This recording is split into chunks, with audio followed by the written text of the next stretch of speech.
अभी हम लोग भारत में विकेंद्रीकरण, डिसेंट्रलाइजेशन ऑफ पावर,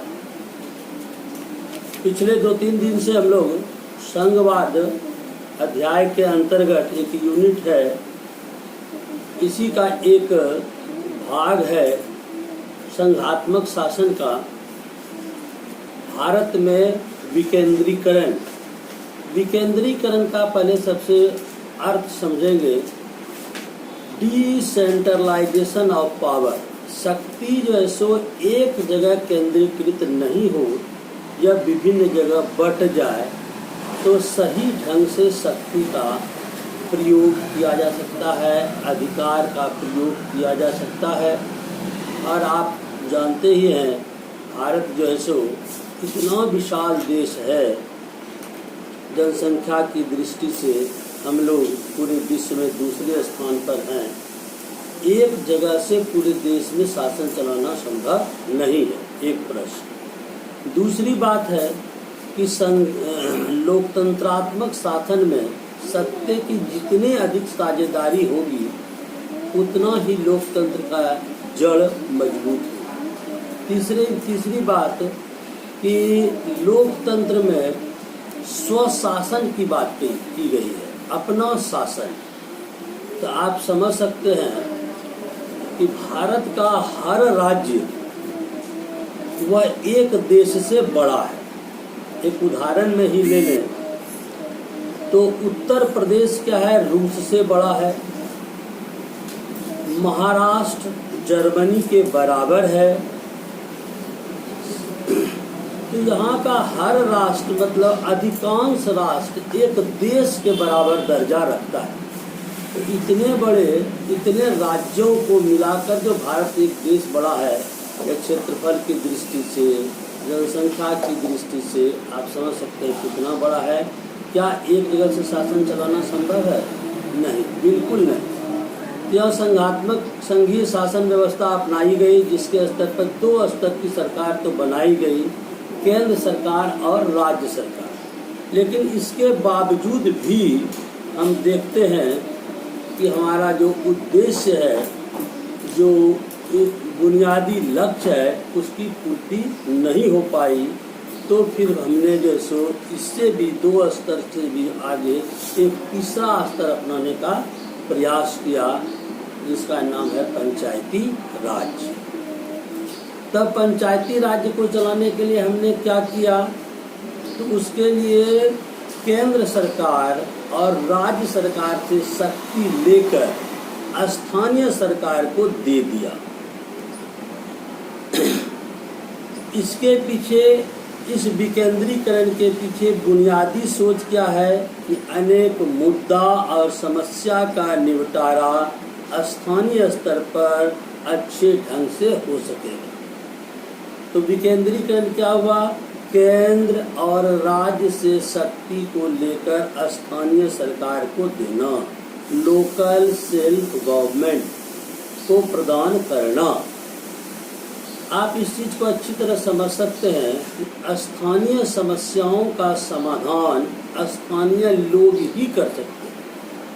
एक उदाहरण लीजिए, हम लोग सिवान में रहते हैं। सिवान के एक पंचायत में, एक गांव में रहते हैं। तो उस गांव में कहाँ पर नाली बनेगा, कहाँ पर नाला बनेगा, कहाँ पर चापाकल गाड़ा जाएगा, तो इसकी जानकारी किसको हो सकती है? अधिक से अधिक उस गांव में रहने वाले लोग को या उस पंचायत में रहने वाले लोग को। अब इसकी अपेक्षा हम दिल्ली वाले से करें, पटना वाले से करें, तो क्या यह संभव है? क्या कदापि संभव नहीं है। इसीलिए स्वशासन, जो लोकतंत्र का एक आधार भी है, इसी उद्देश्य को ध्यान में रखकर यही हमारा बुनियादी उद्देश्य है, लक्ष्य है कि स्थानीय सरकार स्थानीय शासन का उचित ढंग से चला सकते हैं। इसीलिए हमने विकेंद्रीकरण को अपनाया और स्थानीय स्वशासन लाने का प्रयास किया, जिसके तहत हमने सिटी स्तर पर शहर स्तर पर नगर पालिका और नगर निगम की व्यवस्था की और गांव स्तर पर ग्राम पंचायत की भी व्यवस्था का प्रावधान किया। तो इस प्रकार जैसो नगर में जो छोटा नगर है उसके लिए नगर पालिका, जो महानगर है उसके लिए नगर निगम, और सभी गांव में जो है सो गांव के स्तर पर ग्राम पंचायत की व्यवस्था की। इस पे ये सारे जो राज्य सरकार के सीधे नियंत्रण में रखा गया, क्योंकि स्थानीय सरकार के एक नियमित ढंग से चुनाव भी कराया जाए।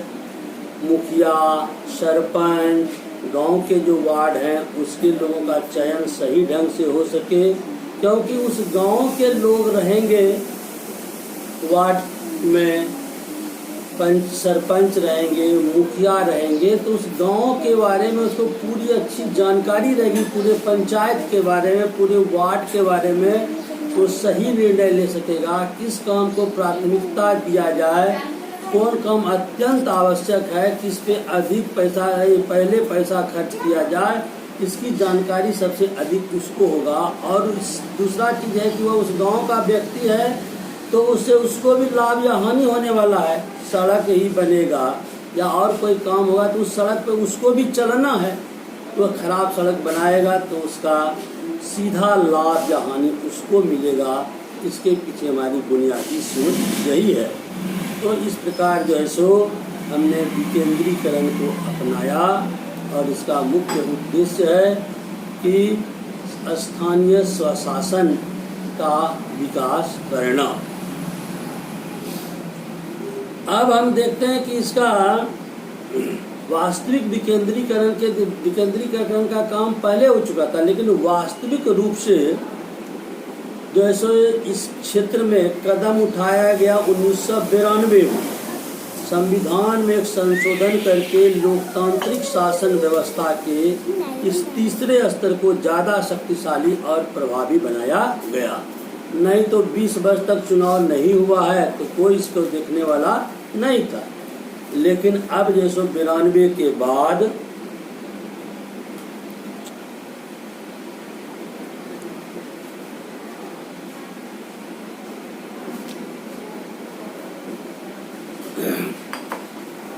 इस तीसरे स्तर को ज़्यादा शक्तिशाली और प्रभावी बनाने के लिए कुछ नए कदम उठाए गए, जिसके स्तर तहत स्थानीय स्वशासी निकाय का चुनाव क्या हो, नियमित हो।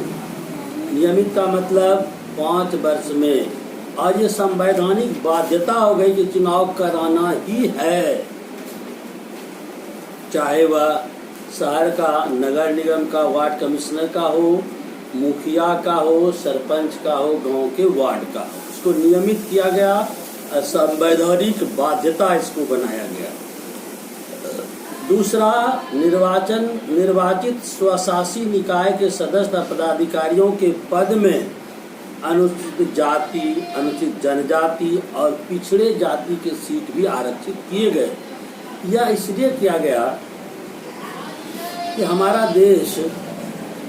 देश में जो है सो बहुत सारे लोग अभी भी दलित हैं, पीड़ित हैं, शोषित हैं, गरीब हैं, निर्धर हैं।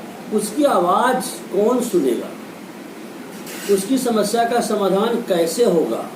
तो जिस क्षेत्र में इसकी बहुलता है उस क्षेत्र को मैंने आरक्षित कर दिया। बहुत सारे क्षेत्र आदिवासियों का क्षेत्र है, तो आदिवासी के लिए ST आप जानते हैं, शेड्यूल्ड ट्राइब, और SC शेड्यूल्ड कास्ट, अनुसूचित जाति और जनजाति के लिए हमने सीट आरक्षित किया गया कि उसके भी मेंबर इस चुनाव को जीत कर आवे, वही उस चुनाव के लिए खड़े हों, वही जीते, वहाँ से सीट आरक्षित कर दिया गया, जिससे उनकी समस्या का समाधान हो सके, अपनी समस्या को रख सके, समाधान कर सके, उस क्षेत्र का भी पैरेलल समानांतर विकास हो सके। अब हमारे देश में महिलाओं की संख्या 50% लगभग मानी जाती है। हालांकि इसका दर भी आप देखते हैं कि घटते जा रहा है, उसके बहुत सारे कारण हैं, लेकिन इसके बावजूद भी महिलाओं का भी सीट आरक्षित होनी चाहिए। उनकी एक व्यक्तिगत या पूरे नारी समाज की अपनी समस्या है, तो वो भी अपने बातों को, विचारों को रख सकें। इसलिए कम से कम 1/3 पद हमने महिलाओं के लिए आरक्षित कर दिया कि उसके भी सदस्य आएंगे तो उनसे संबंधित समस्याओं का समाधान बड़ी आसानी से होगा। और घर में जो पुरुष महिला या समाज में जो लिंग भेद वाली बात है, लैंगिक असमानता जो वाली बात है, उसमें काफ़ी सुधार होगा, उससे संबंधित नियम और कानून बनेंगे। हर राज्य में पंचायत और नगरपालिका चुनाव कराने के लिए राज्य चुनाव आयोग नामक स्वतंत्र संस्था का गठन किया गया। वो चुनाव आयोग हर राज्य में नियमित, व्यवस्थित, निष्पक्ष और स्वतंत्र चुनाव प्रणाली विकसित हो सके और इसका 5 साल पे सभी परिवर्तित हो सके, या जहां अच्छा काम कर सकता है फिर उसका चुनाव हो, फिर वही लोग सत्ता में आवे तो सही ढंग से इसका चुनाव हो। इसलिए हर राज्य में जो है सो नगर पालिका के चुनाव कराने के लिए, क्योंकि यह विकेंद्रीकरण राज्य सरकार के अधीन है, तो राज्य चुनाव आयोग नामक स्वतंत्र संस्था का गठन किया गया। राज्य सरकारों को अपने राजस्व और अधिकारों का कुछ हिस्सा स्थानीय स्वशासी निकाय को देना पड़ता है, जिससे कि सत्ता में भागीदारी की प्रकृति हर राज्य में अलग अलग है। किस तरह गांव का विकास हो, तो उसको भी राजस्व के कुछ स्रोत दिए गए, जिससे कि अपने क्षेत्र का, अपने नगर पालिका का, अपने पंचायत का विकास कर सके, गांव की समस्या का समाधान हो सके, गांव में भी विकास समुचित ढंग से हो सके। और गांव, क्योंकि भारत एक गांवों का देश है, जहाँ की आधा से अधिक जनसंख्या 60 से 70% गांवों में निवास करती है। अगर हमारे कृषि व्यवस्था, उद्योग व्यवस्था समुन्नत नहीं होगी, उनका जीवन स्तर नहीं सुधरेगा, तो देश की अर्थव्यवस्था पर इसका सीधा प्रभाव पड़ता है। इसीलिए हमने इस विकेंद्रीकरण को अपनाया और ये काफ़ी हमें इससे लाभ भी मिल रहा है।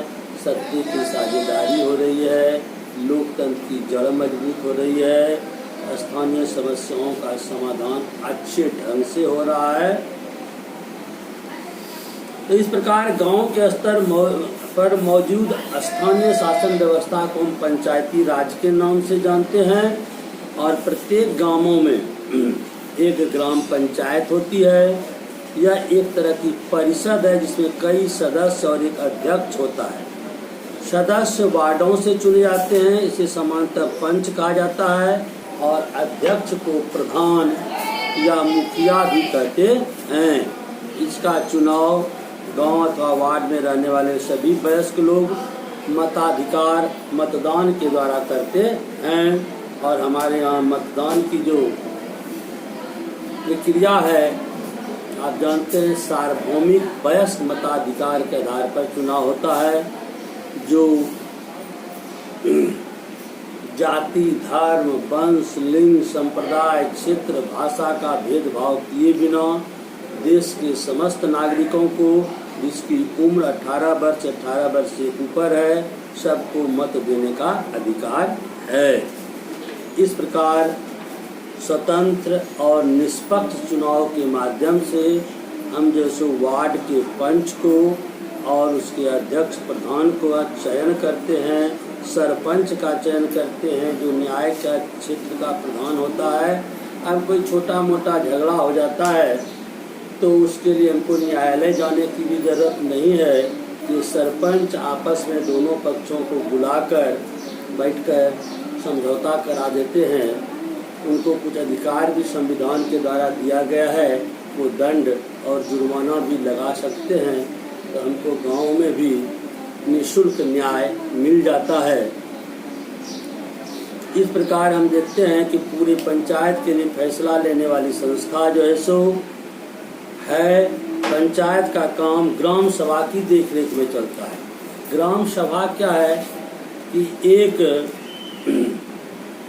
गांव के जितने सारे मतदाता हैं इसके सदस्य होते हैं और जितने सारे लोग हैं वो ग्राम सभा की बैठक कम से कम 3 बार बैठक करनी होती है और उस बैठक में ये ग्राम पंचायत के अध्यक्ष, प्रधान या मुखिया इन बैठक को बुलाकर प्रत्यक्ष प्रजातंत्र का स्वरूप हमें वहाँ देखने को मिलता है।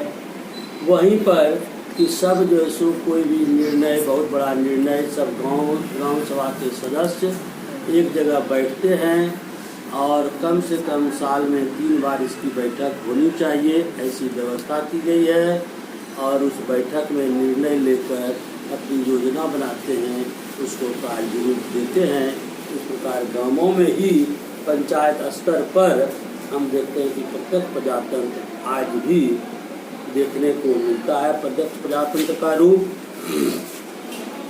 स्थानीय शासन का ढांचा जिला स्तर तक का है। कई ग्राम पंचायत को मिलाकर हमने पंचायत समिति, ब्लॉक जिसको कहते हैं, प्रखंड कहते हैं, उस पर स्तर बनाया है और अनेक पंचायत को मिलाकर, अनेक प्रखंड को मिलाकर, पंचायत को मिलाकर हमने जिला परिषद का भी चुनाव करने की व्यवस्था किया है।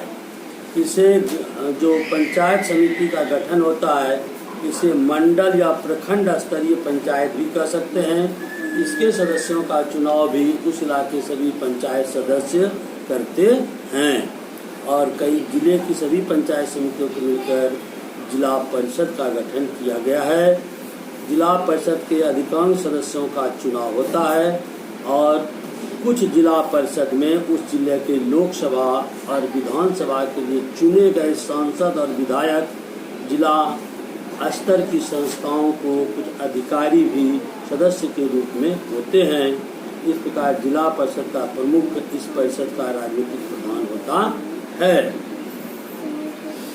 इस प्रकार स्थानीय शासन वाली संस्थाएं शहरों में भी काम करती है। मैंने पहले बताया, शहरों में नगर पालिका, बड़े शहरों में नगर निगम।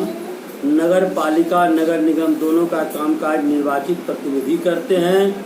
नगर पालिका प्रमुख नगर पालिका के राजनीतिक प्रधान होते हैं और नगर निगम के पदाधिकारी को, नगर निगम में जो वार्ड कमिश्नर होता है, सब मिलकर उसमें एक हेड चुनता है, उसको हम मेयर भी कहते हैं।